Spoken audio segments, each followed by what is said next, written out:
Si bien es cierto, empieza a través de un foco de iniciación del sincitio trofoblasto, ese sincitio trofoblasto luego se transforma en lo que es la placenta. Y en esa transformación se van a producir estrógenos y progestágenos.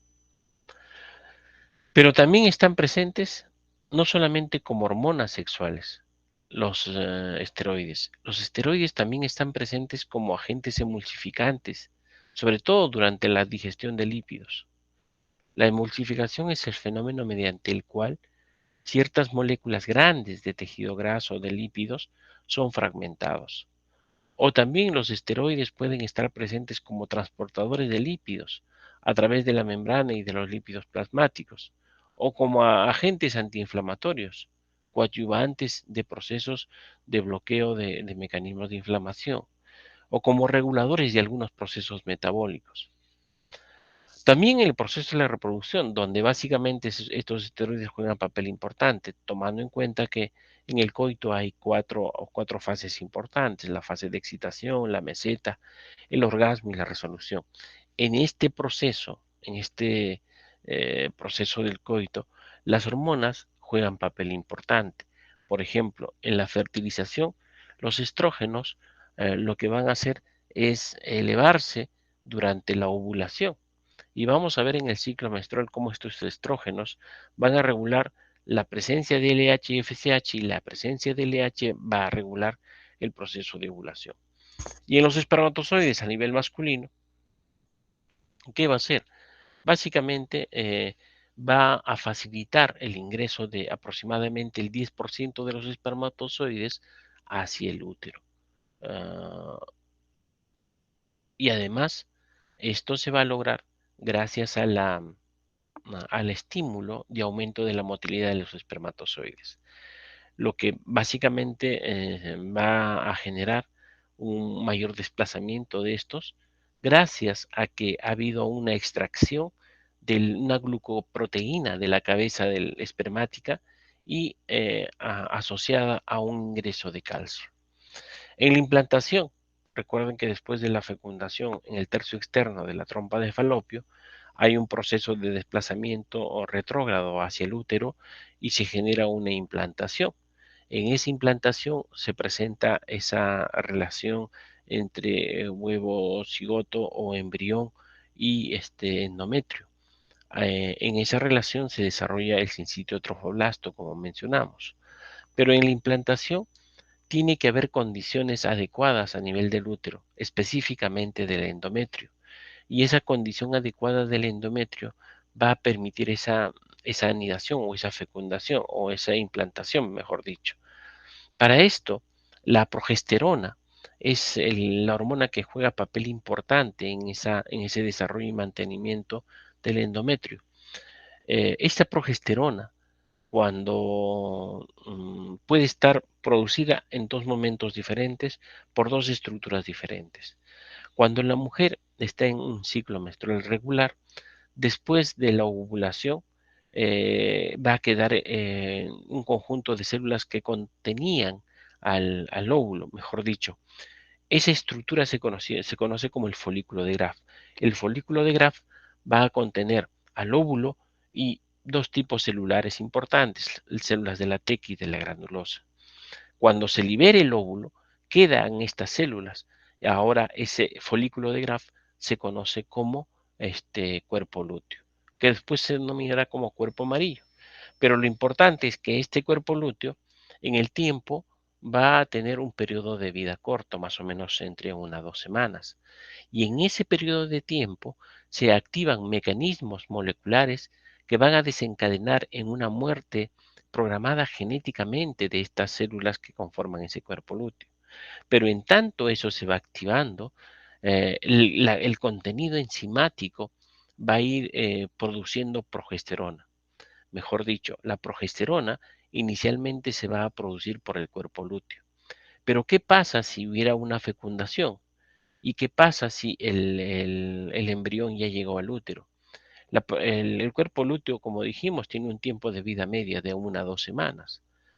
Pasado ese tiempo, ¿quién asume la producción de progesterona? La que va a asumir es esa zona que les decía del sincitio trofoblasto que posteriormente va a dar origen a la placenta.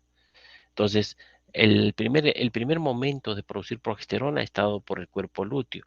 El segundo momento está dado por el sincitio trofoblasto y finalmente se va a concretar con la placenta. Entonces la progesterona se forma de ese modo. Y eso lo vamos a ver en el ciclo menstrual cuando vayamos a ver más adelante en la clase. También en la implantación el influjo estrogénico lo que va a hacer es potenciar el transporte del embrión hasta el útero para que ese embrión que ha sido formado en el tercio externo de falopio, en la parte externa o en el tercio externo de la trompa de falopio, llegue hasta el útero, tiene que haber condiciones especiales, como por ejemplo el hecho de que los microfilamentos o las microfibrillas internas que tapizan la cara interna de esta trompa de falopio tienen que tener un movimiento armónico en un solo sentido, en este caso retrógrado. Y esto también es regulado hormonalmente. ¿Qué más? Estos estrógenos van a inducir a la proliferación endometrial, como hemos estado mencionando.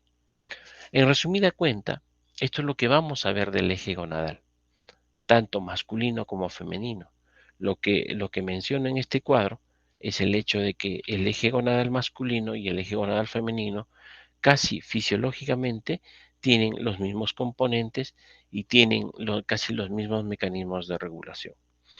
Cuando hablamos, por ejemplo, del eje gonadal masculino, vamos a hablar desde el punto de vista del desarrollo embriológico lo mismo que de la mujer.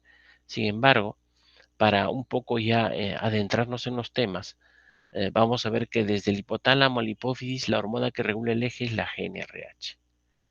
La GNRH es una hormona, específicamente es un decapéptido, que va a tener condiciones especiales al momento de su liberación, pero condiciones especiales básicamente para el caso de la mujer. Esta hormona está producida por las hormonas hipotalámicas y van a estimular la síntesis de LH y FSH de las células gonadotróficas de la hipófisis. Su síntesis básicamente está a nivel de la zona preóptica del hipotálamo, de la, y sus axones van a terminar básicamente en la eminencia media que está adyacente al tallo hipofisiario. Incluso pueden ser liberados desde los botones terminales de estas neuronas hacia los vasos portales, ese sistema porta que hemos estado viendo. El control de su secreción de esta GNRH en la mujer les dije que era especial, mientras que en la infancia la GNRH se produce por pulsos, se libera por pulsos, o sea, hay un control de la GNRH que es pulsátil. Pero este pulso en la infancia es infrecuente, es errático, y en el hipotálamo hay mucha sensibilidad a la retroalimentación inhibitoria. Entonces, en la infancia va a haber una disarmonía en la producción de GNRH y por lo tanto del eje gonadal. En cambio, durante la pubertad, la sensibilidad a esa inhibición que tiene la GNRH va a decaer, pero va a aumentar la frecuencia de pulsos, de tal manera que después de la menarquia o después de la primera menstruación, estos pulsos de liberación de GNRH de esta hormona van a ser ya pulsos armónicos cada 60-90 minutos y estas van a variar dependiendo del periodo del ciclo menstrual. Y eso ocurre en tanto la mujer tenga un periodo reproductivo o un tiempo reproductivo. En buena cuenta, lo que podemos decir es que la secreción de la GNRH es una secreción pulsátil que se va a concretar desde la adolescencia, después de la menarquia, a pulsos de 60 a 90 minutos y que esta GNRH eh, presenta dos fases de secreción. Una secreción tónica que mantiene la función gonadotrófica y una variación cíclica de la frecuencia que se manifiesta a lo largo del ciclo menstrual. Por eso que se complejiza más en la mujer la regulación hormonal. Sin embargo, podemos mencionar de que la GNRH está presente tanto en mujer como en varón, todo es parecido. Entonces, cuando estimula la adenopófisis, sobre todo las células gonadotróficas, se van a liberar FSH y LH. Lo que está de rojo corresponde a células femeninas, dos células importantes, habíamos dicho, célula de la teca y célula de la granulosa. En cambio, lo que está de azul corresponde a las células masculinas, dos células masculinas importantes, las células de Leydig y las células de Sertoli. Las células de Leydig van a ser responsables del mantenimiento de la espermatogénesis, mientras que las células de Sertoli van a ser células que van a producir básicamente las hormonas masculinas. En el caso de la mujer, las células de la teca y de la granulosa también son importantes, pero miren un efecto. La FSH principalmente actúa sobre células de la granulosa y las células de Sertoli para la mnemotecnia. FSH con S, S con S, Sertoli en varón. Para la LH estimula las células de la teca y las células del Leydig. L con L, Leydig. Entonces, en el varón es más fácil la mnemotecnia. FSH estimula células de Sertoli. LH estimula células de Leydig. En cambio, en la mujer, básicamente, FSH estimula células de la granulosa y la LH estimula células de la teca. Dado este estímulo, cada tipo celular es responsable de predominantemente la producción de un tipo de hormona. Por ejemplo, en el caso del varón, las células de Sertoli producen estrógenos, andrógenos y proteínas transportadoras. En cambio, también se puede producir después del metabolismo de la FSH y la LH, una hormona que se conoce como inhibina por su actividad inhibitoria. Las células de Leydig, por otro lado, en el caso del varón, producen andrógenos y regulan la espermatogénesis. Entonces, estos andrógenos, dependiendo de su concentración, harán efecto inhibitorio a través de asas cortas a nivel de la hipófisis y a nivel del hipotálamo. Debo recordar también de que ya probablemente lo hayan escuchado en las primeras clases, las hormonas, para ser conocidas como hormonas, cumplen con ciertas características. Mejor dicho, si yo tengo a nivel de organización tisular un conjunto de moléculas que están en el espacio intersticial, estas moléculas no están al azar, sino que estas moléculas solamente con fines didácticos las hemos venido a denominar como hormonas, neurotransmisores o citoquinas. Entonces, la pregunta sería, ¿y cuál es la diferencia entre una hormona y un neurotransmisor? ¿O entre una hormona y una citoquina?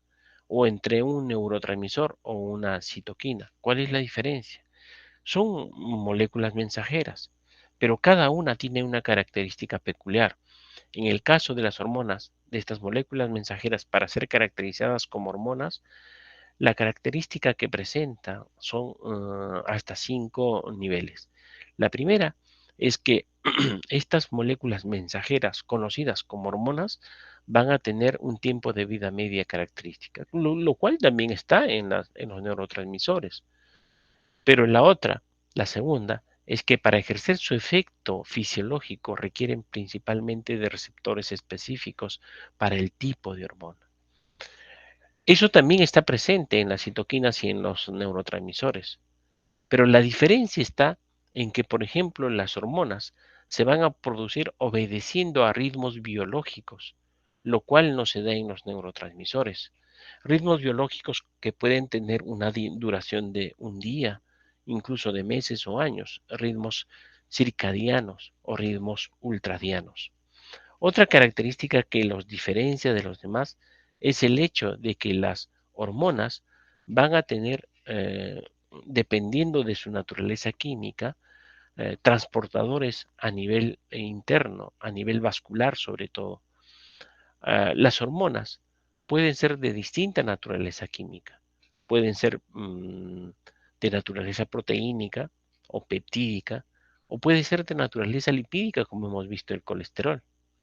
Entonces, las moléculas de naturaleza lipídica no se desplazan muy fácilmente a nivel del torrente sanguíneo, pero fisiológicamente se han adaptado mecanismos para que esto sea un transporte facilitado.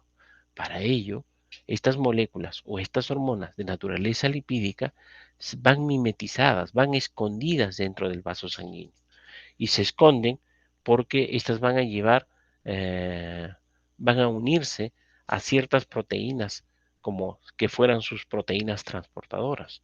Y hay dos o tres proteínas importantes o tres moléculas importantes que facilitan esta mimetización. Una de ellas es la globulina transportadora de hormonas. La otra va a ser la albúmina y la otra va a ser la prealbúmina. Entonces, estas tres moléculas se ha visto que son responsables de transportar las hormonas vía el torrente sanguíneo. Entonces, las células de Sertoli van a ser, por ejemplo, en el eje gonadal masculino, responsables de la producción de sus proteínas transportadoras de andrógenos. En cambio, en la teca y en la granulosa va a haber hormonas que también van a requerir transportadores. Entonces ya se estarán imaginando, si yo quiero estudiar las hormonas, lo que tengo que estudiar clínicamente o laboratorialmente es hormonas libres que pueden encontrarse en el torrente sanguíneo, pero también tengo que estudiar hormonas o dosar hormonas acopladas a sus transportadores. Hay patologías en las cuales los transportadores no se van a producir adecuadamente porque son principalmente proteínas. Entonces, cuando no se producen proteínas, proteínas transportadoras, mejor dicho, estas hormonas no se van a fijar a ellas y la presencia de hormonas libres va a ser alta en el torrente sanguíneo. Entonces, nos estarían indicando a que al dosar las hormonas, estas se van a encontrar incrementadas o viceversa. La fijación de estas hormonas puede ser más rápida a estas proteínas transportadoras, de tal manera que cuando se hace el dosaje de una hormona específica, estas hormonas están en menor cuantía porque se han unido ávidamente hacia estas proteínas transportadoras. Entonces, tomar en cuenta eso, chicos. Las hormonas gonadales no están exentas de ellos. También producen, también tienen que estar transportadas por estas moléculas que hemos mencionado. Entonces, empecemos con el eje gonadal masculino. Cuando hablamos del eje gonadal masculino, hay que recordar algo, chicos. ¿Cómo se produce ese desarrollo? Entonces, em, acá tenemos que hablar del desarrollo del aparato reproductor masculino, que se da, como dijimos al inicio, a partir de la sexta semana.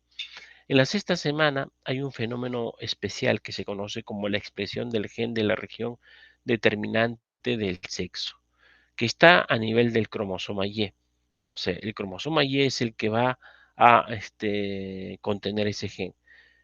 Y ese gen se va a traducir en una proteína. Esa proteína va a denominarse como el factor determinante testicular. En buena cuenta, el factor determinante testicular se va a expresar básicamente en las células de los cordones sexuales mediante la activación de este gen. Entonces, este factor determinante testicular va a hacer efecto en las células del cordón sexual medular, que van a diferenciarlos en células de Sertoli. Y también va a hacer efecto en células corticales, generando su degradación o su muerte celular. Entonces, estas células de Sertoli van a producir lo que se conoce como una hormona bloqueadora, o sea, la hormona antimulleriana, o sea, la hormona que va a evitar el desarrollo del conducto de Müller. Por lo tanto, se desarrolla el conducto de Wolf. Entonces, eh, para que eso ocurra, las células mesenquimales de la cresta gonadal, influenciadas por esta hormona antimulleriana, van a diferenciarse en células de Leydig. Las células de Leydig, como hemos estado viendo, van a producir la testosterona o la dihidrotestosterona. La dihidrotestosterona va a facilitar que los genitales indiferentes se diferencien, sobre todo los genitales externos, como el pene y el escroto, se diferencien en el varón. En cambio, la testosterona va a facilitar el desarrollo fetal del sistema y de los conductos internos, ¿no? De los conductos genitales internos, pero también va a ser responsable del estímulo y de la diferenciación a nivel del sistema nervioso central, o sea, en el cerebro.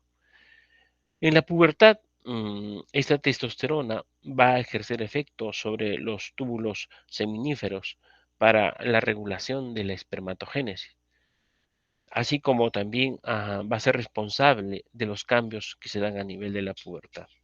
Entonces, cuando hablamos del eje gonadal, vamos a hablar del hipotálamo, la glándula de la adenohipófisis, y esta con la producción de LH y FSH para el estímulo de las células de Leydig y de la célula de Sertoli. Se ha visto también que hay unas células intermedias a nivel gonadal, sobre todo unas células que se conocen como las células miloideas. Estas células miloideas van a ser responsables del acondicionamiento para que las células de Sertoli puedan recibir la influencia de la FSH. Les decía de que para que una hormona ejerza su efecto, esta tiene que tener su receptor específico. Igual, la LH tiene su receptor específico. Eso no quiere decir que la célula de Leydig no tenga receptores para FSH, o eso no quiere decir que la célula de Sertoli no tengan receptores para LH. Los tiene, pero los tiene en poco cuantía. Mejor dicho, en la célula de Sertoli van a predominar los receptores de FSH comparativamente con los de la LH. Por eso que el efecto va a ser mayor al FSH. En cambio, en las células de Leydig, el efecto va a ser mayor de la LH comparativamente con la FSH. Entonces, dependiendo de cierta condición, la LH va a estimular a las células de Sertoli para estimular el metabolismo del colesterol y producir la testosterona. La testosterona, conjuntamente con la FSH, va a ser responsable a nivel de la célula de Sertoli de la manutención, si vale el término, de la espermatogénesis para generar los espermatozoides. En buena cuenta, la testosterona puede, en presencia de la 5-alfa reductasa, producir dihidrotestosterona. Y la dihidrotestosterona, en presencia de la aromatasa, puede convertirse en estradiol. Y como estamos viendo, esto va a generar efectos a nivel periférico. Entonces, la testosterona producida por los testículos en los hombres y por los ovarios y la corteza suprarrenal en las mujeres va a generar efecto fisiológico. Por ejemplo, interactúa en el núcleo celular para las consecuentes interacciones del desarrollo de la célula muscular a nivel muscular. Eso quiere decir que no solamente la testosterona ejerce efecto a nivel gonadal, sino a nivel de todo el cuerpo. Estimula también el aumento y la acción de los receptores de los neurotransmisores y transforma fibras rápidas a nivel muscular a fibras más glicolíticas. Por lo tanto, hay una contracción y hay un desplazamiento rápido de la actina y la miosina a nivel muscular para una mejor contracción. Y también va a estimular a la liberación de la hormona de crecimiento y o a la liberación también de una hormona que se conoce como el factor liberador de la insulina o el factor de crecimiento semejante a la insulina tipo 1 que va a jugar papel importante en el desarrollo corporal. Entonces, hay mecanismos de acción de los andrógenos. Una acción sobre el patrón lipídico, hay una conversión de la 17-beta estradiol, hay una acción vasorreguladora directa porque ejerce efectos sobre los canales de potasio en las células musculares lisas, hay una acción de trombogénesis por activación, sobre todo descenso de factores de la trombogénesis y hay efectos sexoespecíficos. Les decía que hay otros efectos aparte de los biológicos, de los reproductivos. Sin embargo, cuando queremos caracterizar la función de los andrógenos, vamos a agruparlos en dos grandes bloques, los efectos reproductivos y los efectos no reproductivos. Los efectos reproductivos, básicamente lo que ya hemos estado mencionando, diferenciación y desarrollo de estructuras wolfianas, iniciación y mantenimiento de la espermatogénesis, desarrollo y mantenimiento de la próstata, el epididio y vesículas seminales, sobre todo genitales internos, el estímulo de la libido a nivel del sistema nervioso central y erecciones espontáneas cuando hay un inicio de la regulación armónica de la GnRH sobre el eje gonadal, tanto en mujer como en varón, y esto se va a manifestar sobre todo en los varones en la pubertad, cuando al dormir tienen durante la noche erecciones espontáneas y que van a ser la manifestación del inicio de la regulación del eje gonadal masculino y sobre todo del inicio de la regulación de la producción de la GnRH. Otro efecto reproductivo es la regulación de la liberación basal y la dinámica de la hormona liberadora de gonadotrofina y las gonadotrofinas propiamente dichas. Pero hay efectos no reproductivos, o sea, efectos en el organismo. Por ejemplo, a nivel del sistema nervioso central, lo que va a hacer es básicamente una regulación cognitiva de la cognición y del comportamiento sexual a través de la libido, una regulación de la agresividad, de la diferenciación cerebral, lo que habíamos mencionado, y a nivel de la piel, una regulación de la condición del vello a nivel de la piel, de las glándulas sebáceas. También juega papel importante en la hematopoiesis y en la fibrinólisis. Y a nivel renal, lo que va a hacer es estimular la eritropoyetina para la producción de hemoglobina posteriormente en la médula ósea. A nivel metabólico, regular el mecanismo metabólico de los lípidos y también la regulación de la sensibilidad de la insulina. A nivel óseo, la regulación de la actividad de los condrocitos y de los osteoblastos, sobre todo para una formación adecuada ósea. A nivel hepático hay factores de crecimiento, así como las globulinas transportadoras. Y a nivel de composición corporal, básicamente en dos órganos importantes, el músculo y el tejido graso. Este gráfico resume lo que les estoy mencionando. Por si acaso, esa foto era cuando practicaba físico-culturismo, cuando estudiante. Cualquier parecido al profesor es mera coincidencia o solo coincidencia.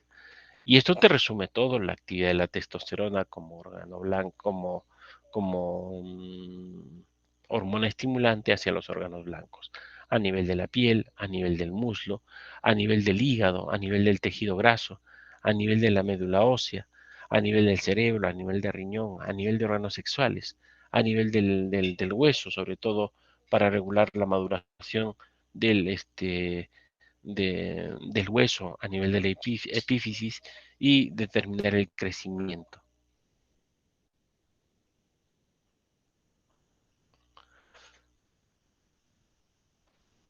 En el feto, facilita la diferenciación sexual del cerebro.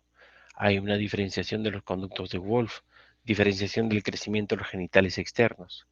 Y en la pubertad, básicamente, el aumento de la regulación del comportamiento sexual a través de la regulación de la libido estimula el crecimiento del cabello en la cara, el pecho, los genitales, crecimiento muscular, disminuye la grasa, aumenta la densidad y crecimiento óseo. Y en el adulto, básicamente la pérdida del cabello, inhibición de la secreción del LH-FSH, hay una disminución de la libido en el adulto en la tercera edad, hay efectos predominantemente anabólicos, hay un mantenimiento de genitales externos, pero hay algo relevante, que hay un mantenimiento del espermatogénesis. Por eso que el varón puede fecundar incluso pasado los 60 años, o sea, tiene la condición de la fecundación, pero puede fecundar, pero la calidad del espermatozoide o la dotipotencialidad del espermatozoide se ha evidenciado que ya no es al 100%. En cambio, la mujer solamente tiene un periodo reproductivo que va desde la menarquia hasta aproximadamente los 45 años, donde se presenta el climaterio y luego la menopausa, donde ya se corta la liberación o la disposición del óvulo para que pueda fecundarse. Entonces hay un periodo reproductivo en la mujer, mientras que en el varón la fecundación puede ser realizada hasta incluso edades avanzadas, dado que la espermatogénesis está mantenida gracias a la presencia de la testosterona. Muy bien, chicos, hasta acá, ¿alguna pregunta? ¿Alguna pregunta?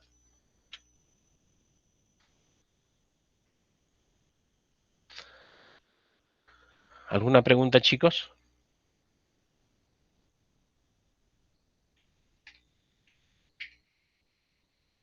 No, profesor, todo claro. Todo claro. Dejamos 5 minutos, vayan a tomar un vaso de agua, dejamos 5 minutos para descansar y aprovecho también yo a hidratarme un poco. 5 minutos de descanso para iniciar la segunda parte.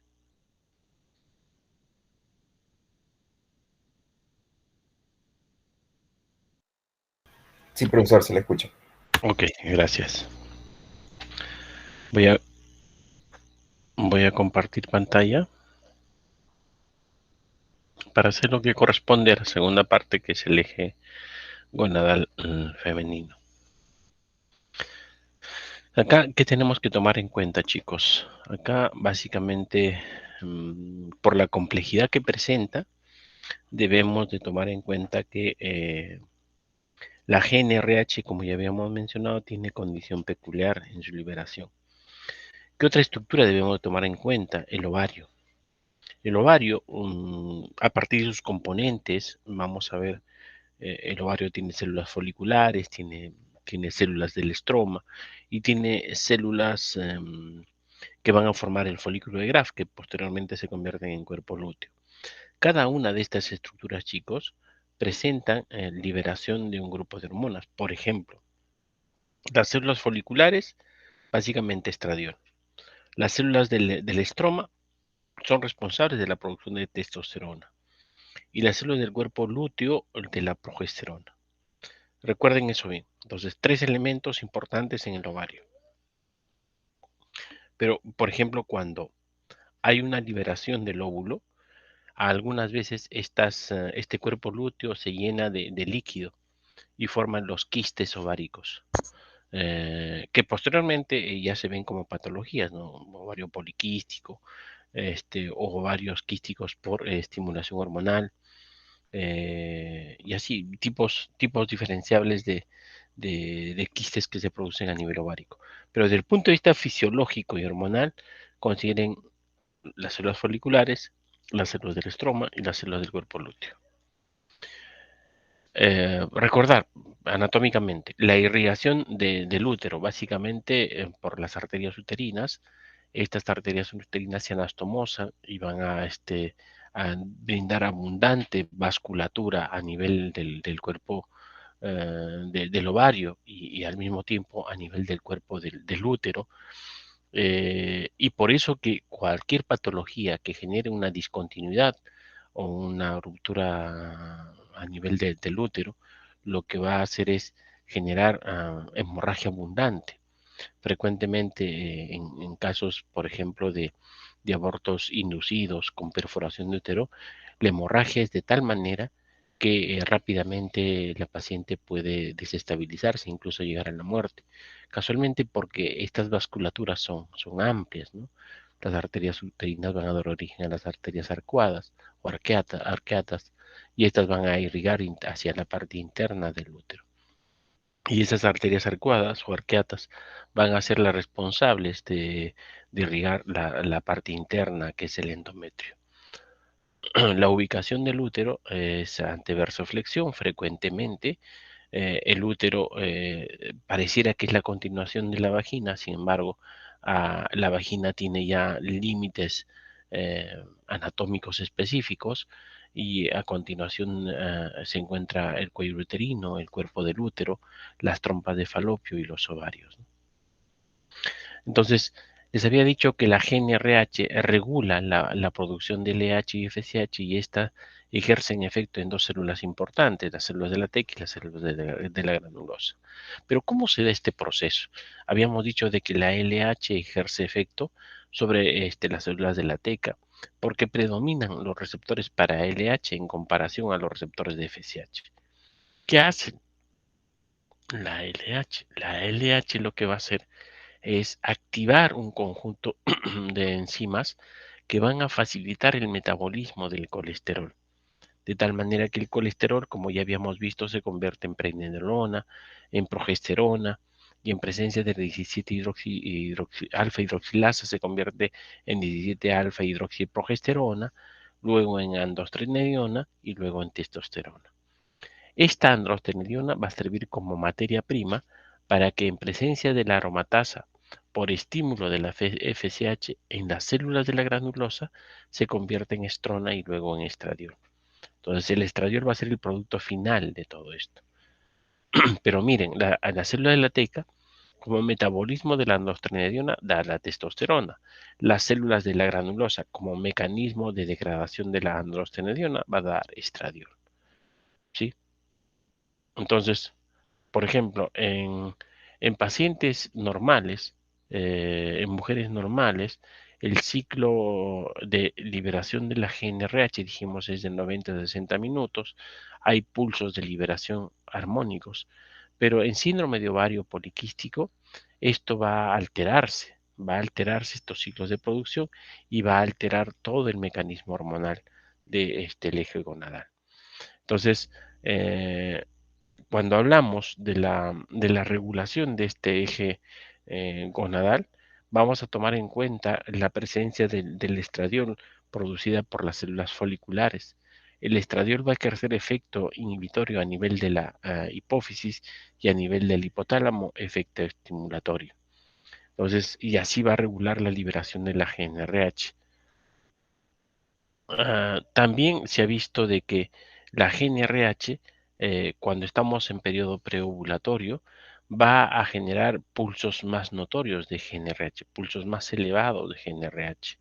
Y a nivel eh, de los pulsos tónicos, también se van a producir cuando está en periodo de relajación.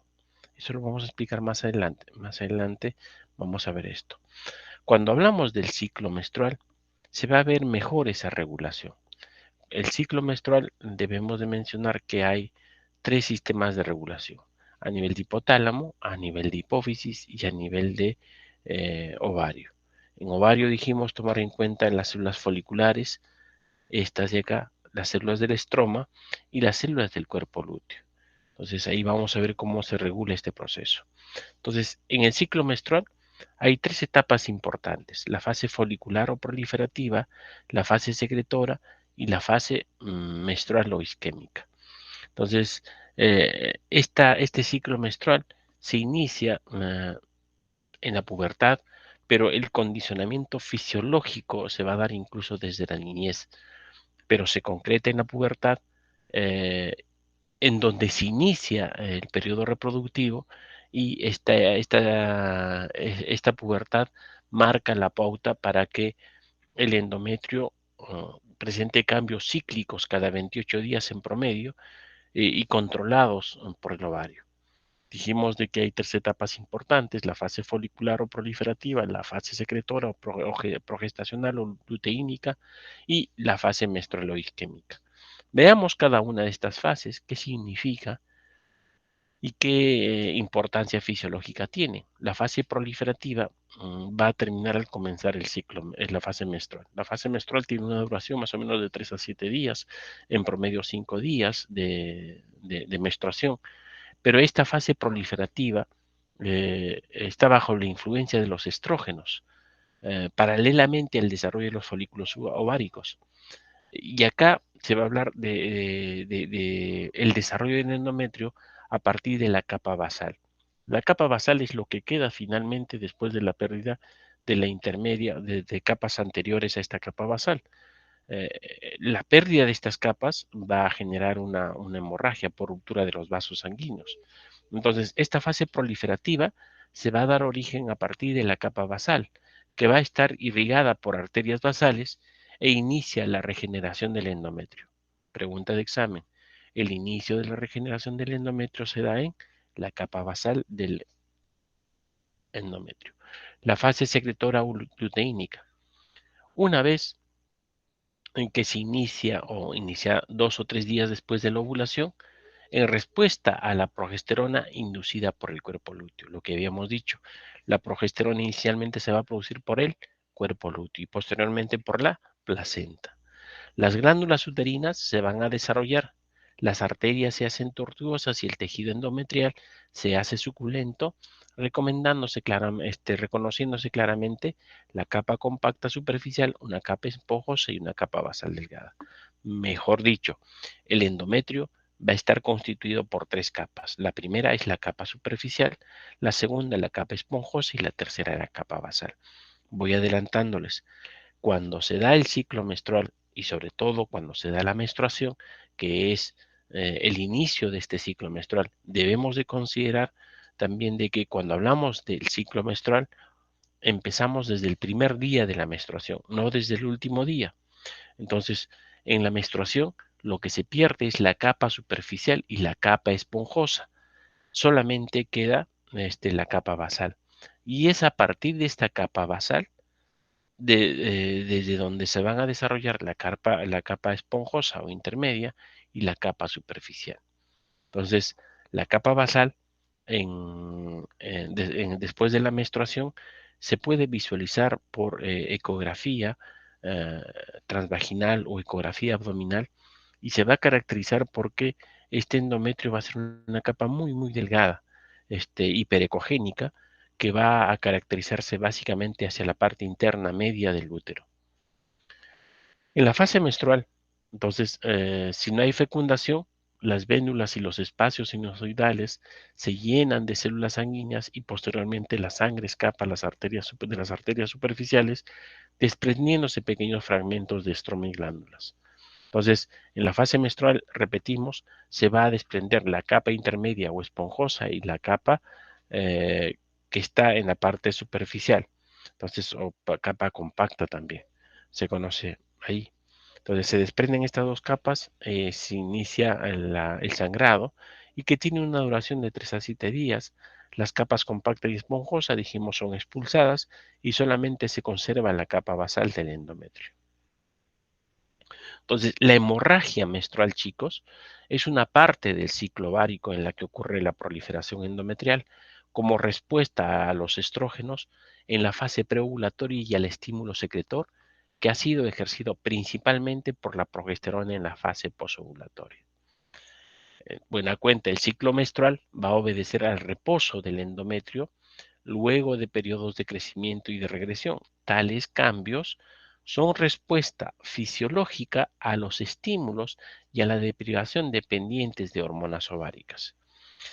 El ciclo menstrual, les decía, es comprende de 3 fases: la fase folicular, la fase proliferativa, la fase lútea o la fase secretora y la fase menstrual. Cuando hablamos del ciclo menstrual, o la menstruación, perdón, cuando hablamos del ciclo menstrual, hablamos de los 28 días, 28 días que van a tener estas 3 etapas o 3 fases características.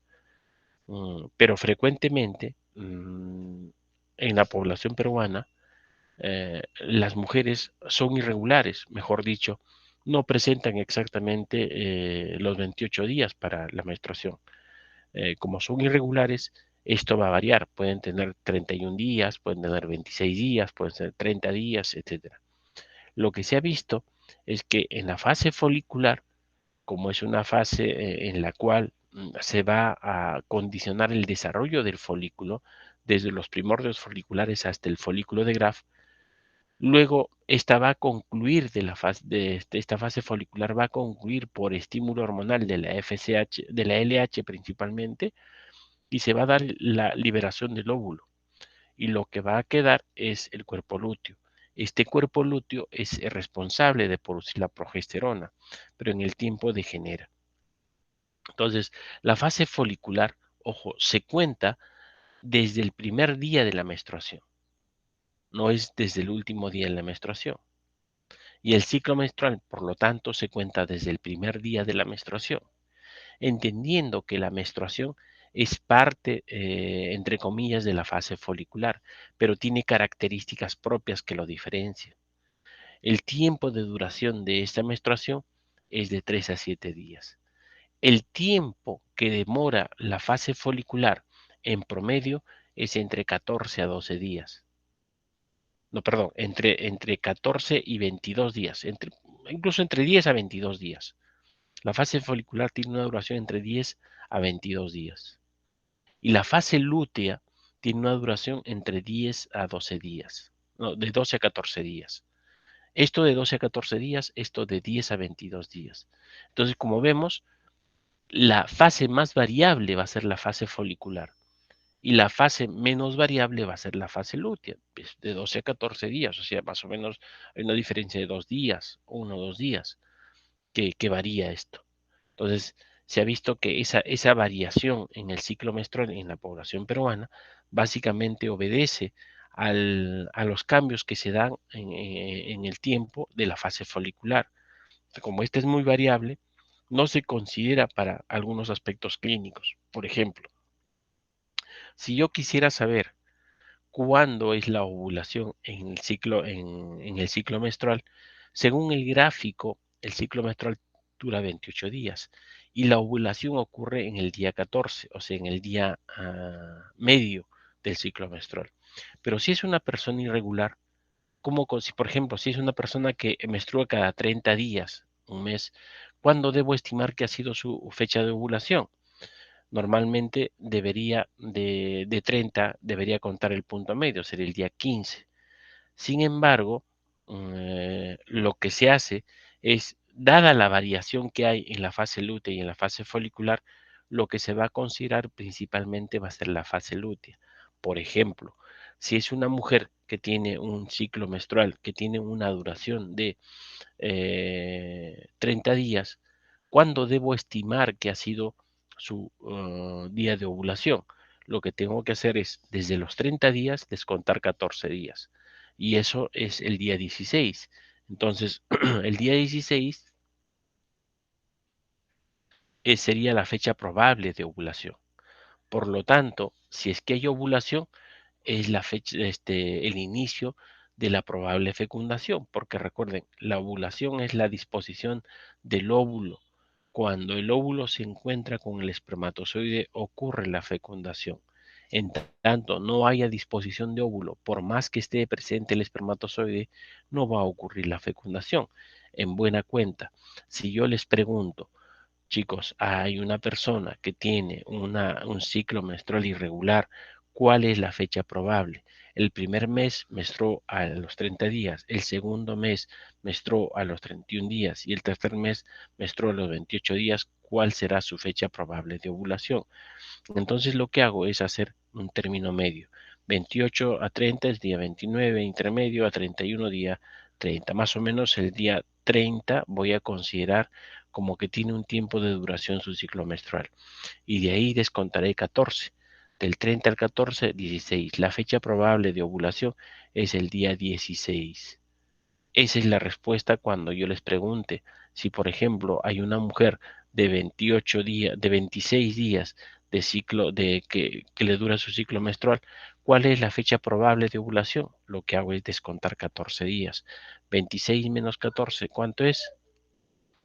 26 menos 14, ¿cuánto es?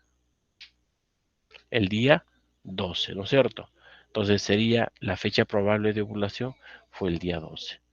Es en esa fecha donde se dispone del óvulo. Entonces, en la fase folicular en la mujer, la mayoría de los pulsos de LH son seguidos de un pulso de estrógenos, pero en el varón, los pulsos de LH no determinan una elevación posterior e inmediata de la testosterona. De tal manera que durante las fases media y avanzada de la fase lútea, los pulsos de LH estimulan la secreción de progesterona. Entonces, en el varón, diremos que los pulsos de LH y FSH son altamente variables y poco intensos. Por el contrario, en la mujer tienen gran importancia, dependen de la etapa vital, o sea, del periodo de desarrollo de la mujer, y después de la adolescencia son mucho más importantes, sobre todo en la fase folicular del ciclo ovárico, en la cual el incremento de los pulsos de LH provoca una secreción aumentada del estradiol por el folículo. ¿Qué quiere decir eso, chicos? En la fase folicular, la FSH es la responsable o tiene mayor importancia en esta fase. Y la LH tiene mayor importancia en la fase lútea. Recuerden, L con L, LH, lútea con LH. Y fase folicular tiene importancia con FSH. Por eso se conoce como hormona folículo estimulante. Y la otra se conoce como LH, hormona luteinizante. Este es un cuadro que tienen que entenderlo muy bien y que tienen que interpretarlo fisiológicamente. Cuando hablamos del ciclo menstrual desde el punto de vista hormonal, vamos a tomar en cuenta 5 hormonas. La hormona luteinizante, la hormona folículo estimulante, la progesterona, el estradiol y la 17-hidroxiprogesterona. Entonces empecemos. Si este es el día cero, hacia la derecha hay 14 días y hacia la izquierda hay 14 días. El día cero debo estimar como que es el día de inicio para la ovulación en el ciclo menstrual. Pero ¿cómo empieza este ciclo menstrual? Empieza considerando tanto LH como FSH como hormonas que juegan papel importante. Específicamente mencionando de que la FSH está en mayor cuantía ligeramente en comparación con la LH. En el tiempo, en los primeros días, específicamente en el día 1, día 2, lo que va a ocurrir es una inversión de la cantidad. La FSH disminuye y la LH se incrementa. Pero un detalle importante, cuando vemos, por ejemplo, el estradiol, vamos a caracterizar que este estradiol va a tener dos picos importantes. Esto que está siguiendo el puntero va a ser el primer pico y este que sigue el puntero va a ser el segundo pico. Por otro lado, empezamos desde el día cero, donde este gráfico que está siguiendo el puntero va a ser caracterizar a la progesterona. Va a incrementarse y va a disminuir. Y luego la 17-hidroxiprogesterona, que tiene leves incrementos después de la ovulación y en la fase lútea.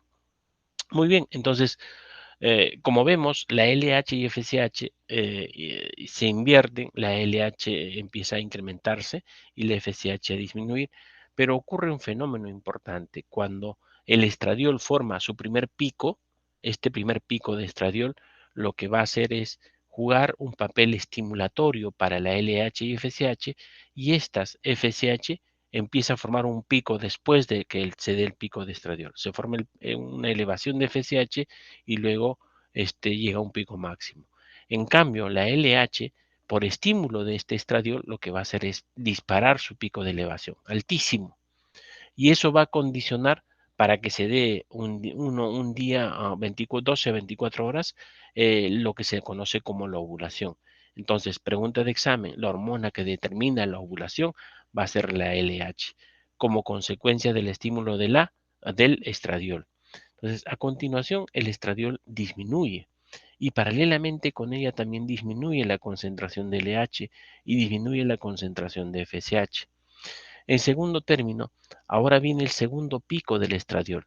Este segundo pico del estradiol lo que va a hacer es inhibir, entre comillas, el incremento de LH y FSH, porque estas van a seguir descendiendo. Miren, llega acá FSH y va a seguir descendiendo, mientras que el estradiol asciende, estas van a seguir descendiendo. Entonces, hay una regulación, en primera instancia, estimulatoria del estradiol y en segunda instancia, inhibitoria del estradiol.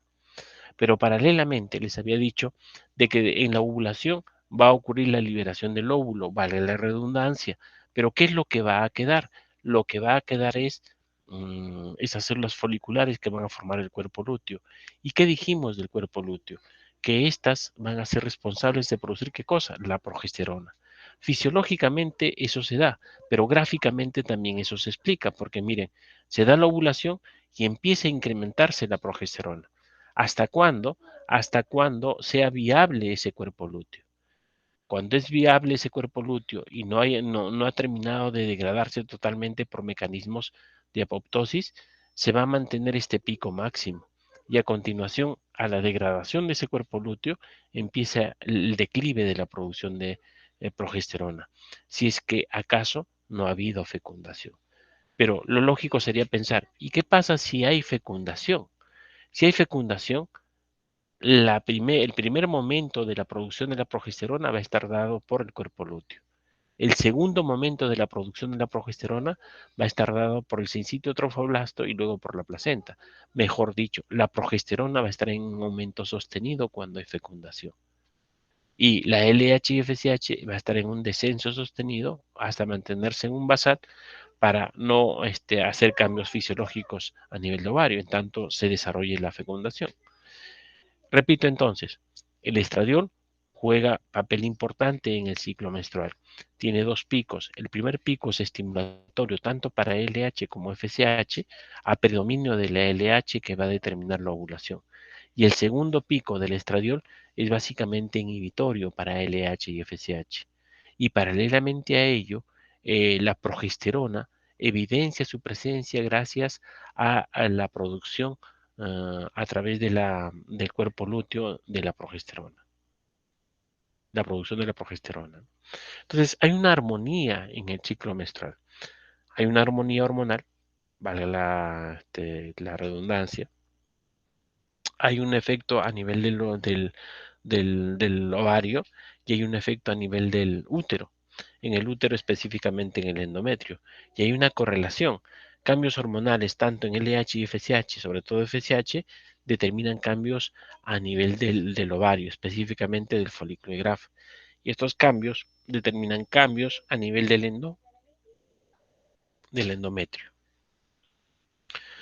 Y esto es lo que podemos ver. Miren, en el ciclo menstrual, en el ciclo premenstrual, el endometrio está con las dos capas, las tres capas. La capa basal está con la capa esponjosa y la capa superficial o compacta, la capa superficial. Entonces, la capa esponjosa, la capa superficial y en la parte interna la capa basal. En la menstruación se desprende la capa superficial y la capa esponjosa y solamente queda la capa basal. Y como vemos, desde un engrosamiento que estaba normalmente acá, se reduce a casi un filamento el endometrio. Y esto es lo que se puede visualizar ecográficamente o radiológicamente. O sea, hay cambios a nivel de la presentación del endometrio. Entonces, estos cambios son producto de esos cambios, valga la redundancia, hormonales, ováricos y uterinos. Y eso se puede evidenciar en la sangre. Hay niveles elevados de LH y FSH, sobre todo de LH, entonces nos está indicando la presencia de óvulo o como consecuencia de la ovulación. Y a nivel de endometrio, lo que va a haber es un incremento, un incremento de las capas basales y el acondicionamiento para una posible anidación. Y a nivel de moco cervical, hay un incremento de la consistencia del moco cervical, filamentoso, filiforme, y hay una probabilidad de embarazo. En buena cuenta, lo que les quiero decir es que cuando hay disposición del óvulo, hay una probabilidad de embarazo dependiendo de la presencia del espermatozoide. Y recuerden que el espermatozoide puede vivir entre 48 a 72 horas. Por lo tanto, si el día 14 es el día de la ovulación, podemos considerar 3 a 4 días antes y después de ese día ovulatorio, donde la probabilidad de fecundación es alta. Entonces, en la fecundación, lo que va a haber es el encuentro del espermatozoide y el óvulo, y luego la combinación genética tanto de material genético de óvulo y espermatozoide, y se da origen al huevo o cigoto. La fecundación ocurre en el tercio externo de la trompa de falopio, y esta, una vez fecundada por el espermatozoide, se va a ir dividiendo, ya es el huevo cigoto se va a ir dividiendo en células que paulatinamente van a formar la mórula, la blástula y la gástrula, y que éstas van a llegar a anidarse a nivel del endometrio, formando el sincitio trofoblasto.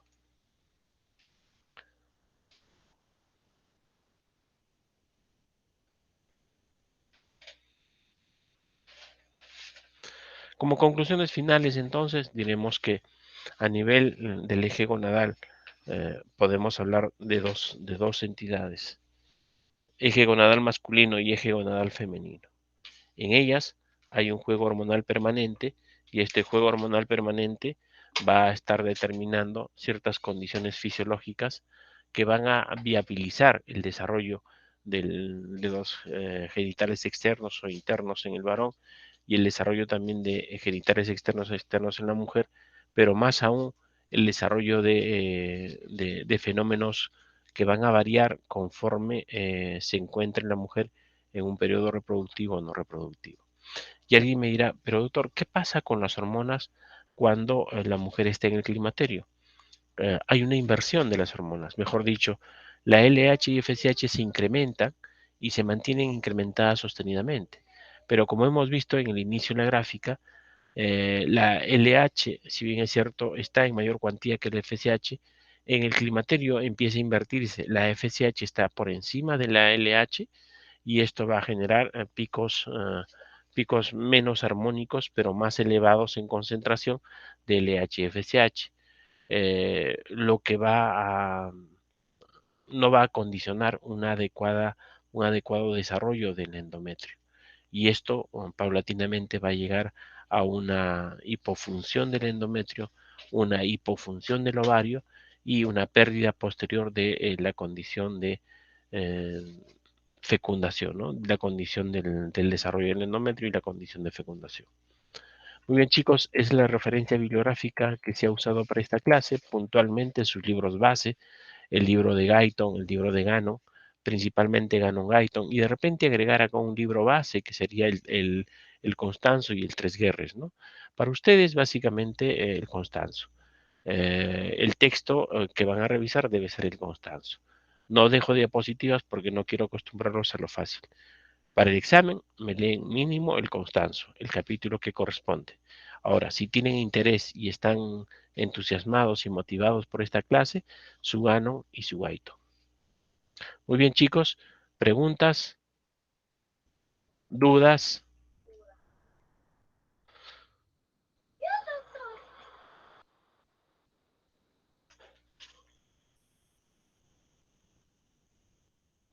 Muy bien, preguntas, dudas.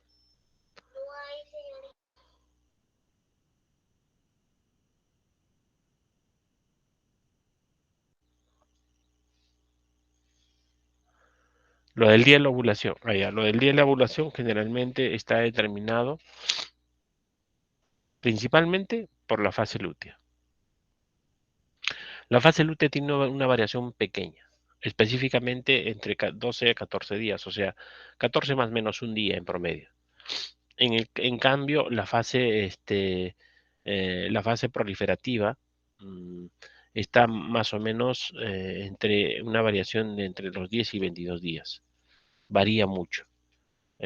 Como varía mucho, no podemos considerarlo para estimar un tiempo o el tiempo de ovulación. Por lo tanto, si hubiera una mujer que tiene un ciclo menstrual de 32 días, por ejemplo, de 32 días, ¿cómo calculo el día probable de ovulación? El día probable de ovulación se calcula contando básicamente los 14 días de la fase folicular. Específicamente entonces diré de los 32 menos 14 días. ¿Qué día? El día 18. Entonces la fecha probable de ovulación será el día 18.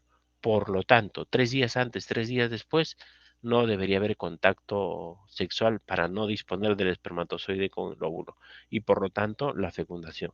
O viceversa, si quieres quedar embarazada, esos días son claves para poder fecundar el óvulo con el espermatozoide. Listo, chicos. Entonces, con esto vamos a terminar la clase. Felizmente pudimos hacer esta recuperación rápidamente para no atrasarlos. Y les repito, el libro base para el examen es el Constanzo, correspondiente a a los temas que hemos tratado. Ciclo menstrual y eje gonadal masculino-femenino. No habiendo más preguntas, me despido de ustedes. Feliz fin de semana. Que disfruten estos días que están libres. Son feriados prolongados. Creo que el viernes me han comunicado que en la universidad no va a haber atención, aunque el delegado o la delegada creo me comentó que algunos cursos van a ser presencial. A mí por lo menos me dijeron que creo que va a ser feriado largo y les van a dar día de recuperación a los trabajadores. No estoy confirmando nada, es lo que me han comentado. No hay ningún documento que me haya llegado que se suspenden las clases por feriado largo, pero si acaso los tienen, abóquense a estudiar. Muy bien, chicos, feliz día y buen día con todos. Hasta una nueva oportunidad.